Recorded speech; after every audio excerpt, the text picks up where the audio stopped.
Hello everybody, this is Jeremy, and welcome to my game presentation for Game 3001 for Artificial Intelligence. Our company here is Gamer Games, and we're just gonna show off a little bit about our game. Let's go into our roles. First we have our team members. Here is Shelly Muley, a generalist programmer and level designer. Here's Aaron Ong, a generalist programmer and character designer, and Jeremy Porritt, which is me, the lead programmer and UI programmer. So the game's concept is simple. It has destroyable objects, as well as objects you just can't move through. There's a long-ranged enemy and a close-range enemy, and you have to be careful because they can kill you in 5 hits. And the goal of the area is to kill all the enemies by shooting them from far away, or if you go up too close to them, you can melee them. Once the area is completed, you're able to move on. Here's a little gameplay demo created by Aaron. So we'll just start the video, and I'll talk over it about the things in the game. So that's our little title screen. Showing off our names,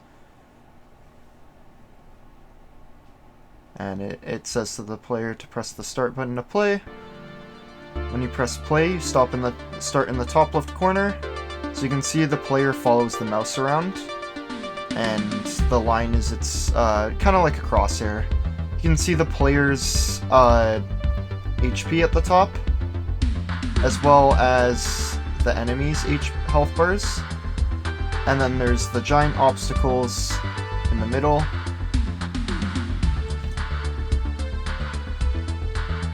And as you can see there, let's skip back to a little moment in it.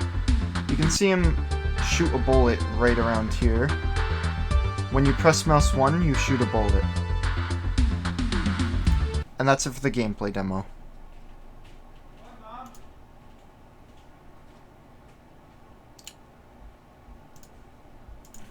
Just move on. Lessons learned. The engine is pretty difficult to work with. When it comes down to it, I'm sure we all know working with others' code is a lot harder to understand and how it works and what to do with it. And after studying the code, I still had a huge amount of difficulty. We all had a huge amount of difficulty to efficiently use the systems in place to help us with the project, making it more difficult. We also just felt like we were short on time with everything, and whether it came down to other assignments due in other classes, which we have had a lot this past week, as well as personal things that might have came up, having more time would have also helped. I believe the solution here would have been to not use the AI engine that was provided. We all found a much easier time using the knowledge we learned in game fundamentals and advanced programming to make a game with our own code. Whether the AI would have been coded the same or not, it would have been a lot easier to focus and work on the project.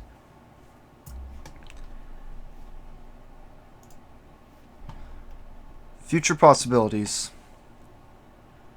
With more time and experience and lessons learned, we could have made a more engaging game and a more engaging experience for the player. Possibly adding an addictive mechanic to make the game stand out from others, as well as making the game more polished and, as a game production term, juicing it to make the game more enhanced for the player to play. In the end of this, though, the AI engine will be something we would like to stay away from for the rest of our development careers. Adding features was a difficult challenge with it, and understanding it was even harder. We ended up feeling as if we didn't learn enough from using it, and it doesn't sit well with us for that fact. We did what we could, and that's what we were able to finish. Thank you for listening. And if you'd like to try something else of our work, consider trying our game production game, Catnipped Mushroom Mania. It has some AI in there as well.